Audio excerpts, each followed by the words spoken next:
नमस्कार. आम्ही लोक या यूट्यूब मंचामध्ये आपल्या सगळ्यांचं स्वागत.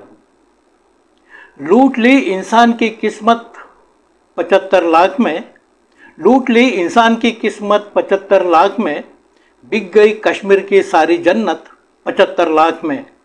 हाँ 75 लाख में, हाँ 75 लाख में.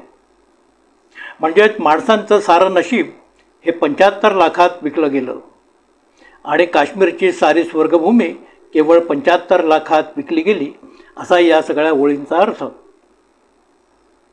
पाकिस्तानातले मशहूर शायर हफीज जालंधरी यांच्या एका कवितेतल्या या ओळी काश्मीरला जन्नत मारून या प्रदेशावर प्रेम करणाऱ्या लक्षावधी लोकांनी जेव्हा ही भूमी विकली जाताना पाहिलं तेव्हा त्यांच्या भावनाच जणू या कवितेतून प्रकट झालेल्या. ही कविता लिहिली गेली ती सुमारे 250 वर्षांपूर्वी. तेव्हा असा अस्वस्थ असणारा जम्मू काश्मीरचा प्रदेश आजही जवळपास तसाच अस्वस्थ आहे. जम्मू काश्मीरातली ही अस्वस्थता आज प्रकर्षानं जाणवण्याचं कारण म्हणजे निवडणूक आयोगानं तिथं घोषित केलेल्या निवडणुका. जम्मू काश्मीर या घटनात्मकदृष्ट्या संपूर्ण राज्याचा दर्जा असलेल्या राज्यात अखेरच्या निवडणुका झाल्या होत्या त्या 2014मध्ये. तेव्हा या निवडणुकांमध्ये कुठल्याही एका राजकीय पक्षाला बहुमत मिळालेलं नव्हतं. महबूबा मुफ्ती यांचा PDP हा पक्ष आणि भाजपानं तिथं मिळून संयुक्त सरकार स्थापन केलं. त्यासाठी एक किमान समान कार्यक्रम ठरवण्यात आला. या कार्यक्रमात एक कलम होतं, जम्मू काश्मीरातलं 370 कलम अधिक सुदृढ करणं. खरं म्हणजे कलम 370 हे भाजपाचं फार मोठं दुखणं. 370 उखडून फेकण्याची मागणी भाजपानं आजवर सातत्याने केलेली. पण महबूबा मुफ्ती यांना अडकवण्यासाठी कदाचित हा एक मोठा सापळाच होता. काश्मीरी जनतेला जे काही आवडतं ते आम्ही करू हे सांगणारं कदाचित ते एक आश्वासनच होतं. कुठलाही तहनामा किंवा करारनामा हा शेवटी मोडण्यासाठीच असतो असं म्हणतात. हा देखील कदाचित तसाच करारनामा असावा. प्रादेशिक पक्षांशी युती करायची, सारी सत्ता सुख उपभोगायचे आणि आपल्या सोयीनुसार प्रादेशिक पक्षांना सत्तेतून खाली खेचायचं ही भाजपाची जुनी परंपरागत रणनीती. जम्मू काश्मीर देखील या परंपरेला अपवाद ठरणार नव्हतं. झाले तसंच. भाजपानं युती तोडली आणि राज्यपालांच्या माध्यमातून जम्मू काश्मीरची सारी सूत्र आपल्या केंद्रीय हातात घेतली. आता केंद्र आणि राज्यात एकपक्षीय राजवट जणू आलेली होती. भाजपाच्या मनातलं जम्मू काश्मीर कसं असेल हे चित्र भाजपानं कदाचित अनेक वर्ष नजरेसमोर ठेवलेलं होतं. आता त्यातला एक एक भाग अंमलात आणण्याची तयारी सुरू झाली. या साऱ्या नवीन राजकारणाचं आकलन करून घ्यायचं असेल तर जुन्या इतिहासाचे संदर्भ समजून घेणं अतिशय आवश्यक ठरतं. जुना इतिहास सुरू होतो तो सरदार गुलाब सिंगांपासून. लाहोरच्या शीख साम्राज्याशी दगलबाजी करत डोगरा वंशाचे सरदार गुलाब सिंग यांनी इंग्रजांना अनुकूल अशी भूमिका घेतली. इंग्रजांनी नंतर अर्थातच गुलाब सिंग यांना पुरस्कृत करण्याचा निर्णय घेतला. त्यानुसार जुन्या शीख साम्राज्यातला आजच्या जम्मू आणि काश्मीरचा संपूर्ण प्रांत रोख 75 लाखांमध्ये इंग्रजांनी गुलाब सिंग यांना विकला. गुलाब सिंग राज्याचे सार्वभौम राजे बनले आणि गिलगिट बाल्टिस्तानसहित जम्मू काश्मीर हे एक स्वतंत्र राष्ट्र निर्माण झालं. इंग्रज आणि गुलाब सिंग यांच्यात झालेला हा करार 16 मार्च 1846चा इंग्रज आणि गुलाब सिंग यांच्यातलं खरेदी खत म्हणून ओळखला जातो. या दस्तावेजाचा करारनामा किंवा तहनामा असा खरं म्हणजे उल्लेख व्हायला पाहिजे होता. पण जम्मू काश्मीरचं खरेदी खत असा उल्लेख होणं हे लक्षणीय म्हणावं लागेल. ब्रिटिशांनी हा बदनाम करार केलेला असला तरी त्यानंतर खुद्द अनेक ब्रिटिश इतिहासकार आणि लेखकांनीच हा करार म्हणजे मानवी सभ्यतेतला एक सर्वाधिक अनैतिक करार असल्याचं सांगितलं. या करारातली सगळ्यात जास्त लज्जास्पद आणि निषेधार्ह बाब म्हणजे या साऱ्या प्रदेशाचं महसुली उत्पन्न ठरवताना तिथल्या माणसांची किंमत ही दरडोई 2 रुपये एवढी गृहीत धरण्यात आली आणि त्यातूनच प्रदेशाची अंतिम किंमत 75 लाख अशी ठरली. जणू डोगरा राजे तिथली जमीन नव्हे तर तिथल्या माणसांनाच गुलाम म्हणून खरेदी करायला निघालेले होते. या साऱ्या प्रकारामुळं या व्यवहाराला एकूण गुलामांच्या खरेदीचं स्वरूप प्राप्त झालेलं होतं. ब्रिटिशांनी इंग्लंडमध्ये गुलामांची खरेदी विक्री निषिद्ध करणारा कायदा 1833मध्येच पारित केलेला होता. पण काश्मीरमध्ये मात्र 1846च्या या व्यवहारानं लोकांना त्या जुन्या गुलामगिरीच्या प्रथेची पुन्हा एकदा प्रकर्षानं आठवण करून दिली. या करारनाम्यामुळं काश्मीरी लोकांमध्ये इंग्रज आणि गुलाबसिंग यांच्याबद्दल तीव्र संतापाच्या भावना निर्माण झाल्या. 1846मध्ये डोगरा कारभार सुरू झाला. इंग्रजांना दिलेल्या 75 लाखांची वसुली सुरू झाली. शेतीवर व्यापारावर जबर कर बसवले गेले. शेतकरी देशोधडीला लागण्याची स्थिती आली. या राजवटीत केवळ हवा आणि पाणी हे एवढंच करमुक्त असल्याचं बोललं जाऊ लागलं. शासन प्रशासनात डोगरा अधिकाऱ्यांचं वर्चस्व होतं. थोडक्यात जुन्या लोकप्रिय राजवटींच्या तुलनेत ही नवीन डोगरा राजवट अधिक अन्यायकारी आणि जुलमी राजवट ठरायला लागली. नंतर राजा हरिसिंग गादीवर आले तोपर्यंत या राज्यातलं जनमत चांगलंच शुद्ध झालेलं होतं. हरिसिंग हे गृहस्थ त्या काळातल्या इतर साऱ्या राजा महाराजांसारखेच राजेशाहीतली ऐट, रुबाब आणि विलासी जीवनशैली जगणं आणि प्रजेवर राज्य करणं हेच त्यांचं जीवन. मुंबईत रेसकोर्सवर घोड्यांच्या शर्यतीत पैसा लावणं, इंग्लंडचे दौरे करणं हे त्यांचे मुख्य शौक. या साऱ्या चैनीतून वेळ मिळाला तर नंतर राज्यकारभार करावा ही त्यांची पद्धत. पण हे सारं असलं तरी आपल्या काश्मीर राज्यावर मात्र त्यांचं अतीव प्रेम होतं. सारा युरोप त्यांनी पाहून काढलेला होता. काश्मीर हे पूर्वेकडलं स्वित्झर्लंड म्हणून नावारूपाला येऊ शकतं हा त्यांचा पक्का विश्वास होता. इंग्रज देखील मुळात थंड हवेचे शौकीन. त्यांनाही काश्मीरचा लळा लागलेला. तिथं आपली वसाहत थाटण्याचे स्वप्न इंग्रज पाहत होते. इंग्रजांच्या मनातली ही इच्छा हरिसिंग यांच्या लक्षात आली. तसं झालं तर इंग्रजांचा इथं कायमचा प्रभाव निर्माण होईल हे त्यांनी हेरलं. काश्मीरच्या लोकांचं वर्चस्व कायम राहावं या दृष्टीनं त्यांनी 1927मध्येच काश्मीरात जमिनींच्या खरेदी विक्रीच्या व्यवहारांवर नियंत्रण आणलं. काश्मीर बाहेरील लोकांना इथं संपत्ती खरेदी करण्यावर बंदी घातली गेली. बाहेरचे लोक तिथं जमिनी खरेदी करू शकत नसत. याचं खरं कारण हे होतं. यातूनच पुढे इतिहासात गाजलेल्या कलम 35 ची निर्मिती झालेली. जम्मू काश्मीरचं भारतात विलिनीकरण झाल्यानंतर तत्कालीन राजे हरिसिंग आणि शेख अब्दुल्ला यांनी राज्याचे प्रमुख म्हणून संयुक्तपणे जम्मू काश्मीरची जबाबदारी घ्यावी असा तोडगा नेहरू पटेलांनी सुचवला. सार्वभौम काश्मीर भारताचा एक भाग होणार असला तरी तिथलं वेगळेपण टिकून राहावं म्हणून 317व्या कलमाची तरतूद पुढे आली. काश्मीर भारतात आलं. राजा हरिसिंग यांचं राजप्रमुखपद कायम राहिलं. शेख अब्दुल्ला यांच्या रूपानं राज्यात लोकसहभाग आला. पण इथूनच हिंदू मुस्लिम वादाला खरं बळ मिळालं. हिंदुत्ववादी राजकारणाला हे एक नवीनच हत्यार मिळालेलं होतं. काश्मीरला म्हणजेच तिथल्या मुस्लिम लोकसंख्येला विशेष वागणूक देण्यासाठी 370 कलम आणलं गेलं असा प्रचार काल परवापर्यंत झालेला आपण पाहिला. या मुद्द्याच्या भरोशावर साऱ्या देशभर वर्षानुवर्ष राजकीय पोळ्या भाजून घेण्यात आल्या. 370 रद्द करण्याची मागणी खरं म्हणजे देशातल्या फार कमी लोकांची. पण 2019मध्ये पुन्हा केंद्रात सत्ता येताच भाजपानं आपला हा अजेंडा पूर्ण करण्याच्या दृष्टीनं हालचाली सुरू केल्या. 2019चा ऑगस्ट महिना उजाडला. अमरनाथ यात्रा सुरू होती. यात्रेकरूंनी यात्रा आटोपती घ्यावी असे फतवे निघाले. लष्करी हालचाली वाढल्या. झाडून साऱ्या राजकीय नेत्यांना तुरुंगात डांबण्यात आलं.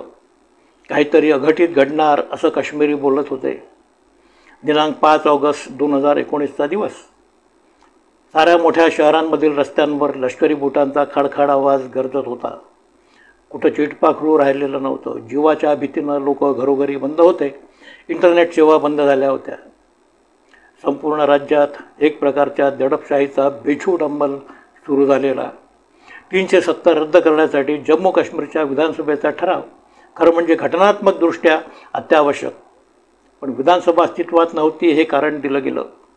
घटना धाब्यावर बसवून राज्यपालांच्या म्हणजेच केवळ एका व्यक्तीच्या स्वाक्षरीनं काश्मीरचं कथित वेगळेपण संपवण्यात आलं. 370 रद्द झालं. लोकांच्या मालमत्तेचा सर्वाधिकार जपणारं 35A कलमही रद्द झालं. 1947 पासून जपलेली एक सूड भावना अखेर निमाली होती.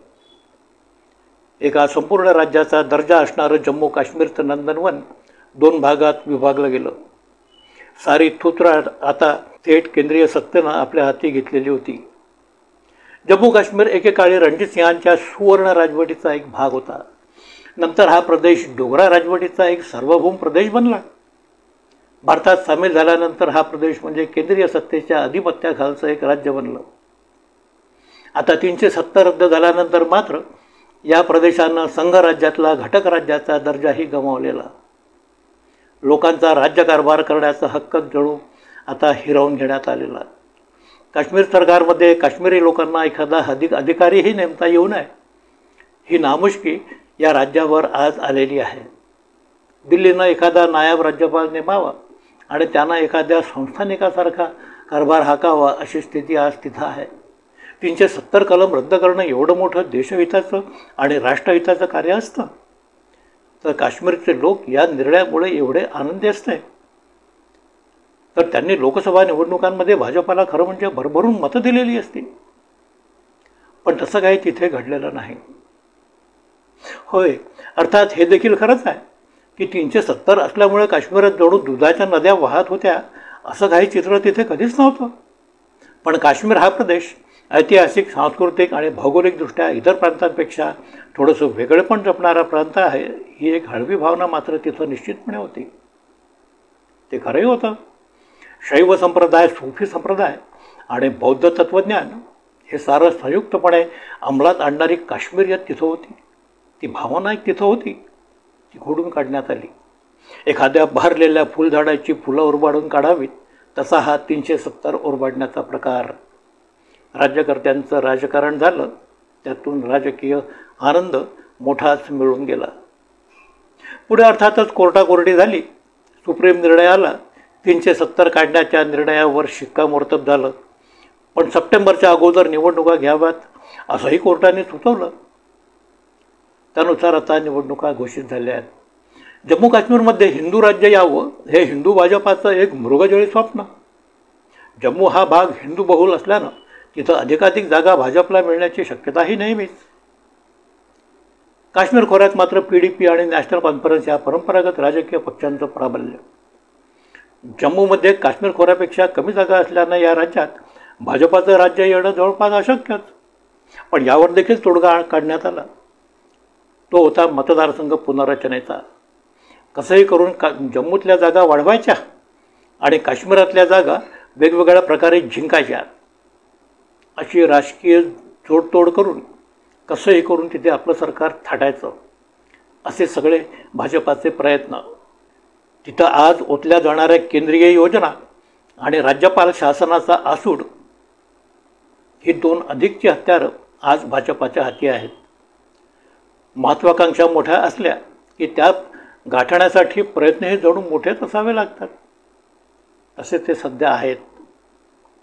पण जम्मू काश्मीरची सत्ता संपादन करण्यासाठी काय हे सगळं खरोखरच पुरेसं ठरेल?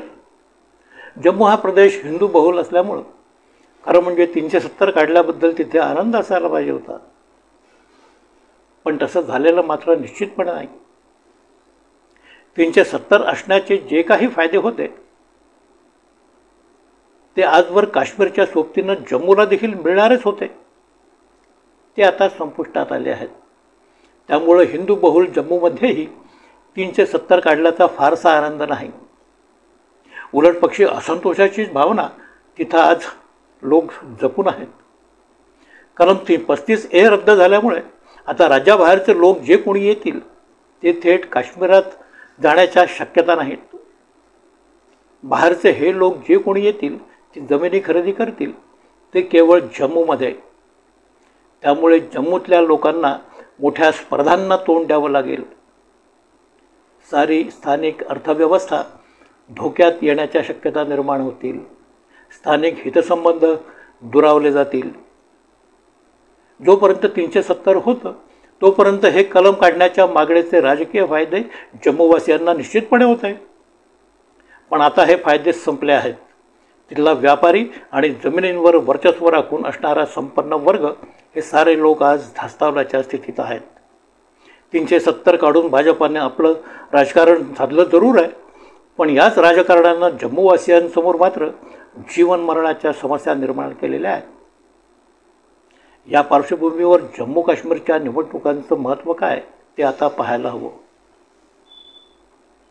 या निवडणुकांमध्ये भाजपा विजयी झाली तर अर्थातच 370 काढण्याच्या निर्णयावर लोकांनी शिक्कामोर्तब केलं असं होईल.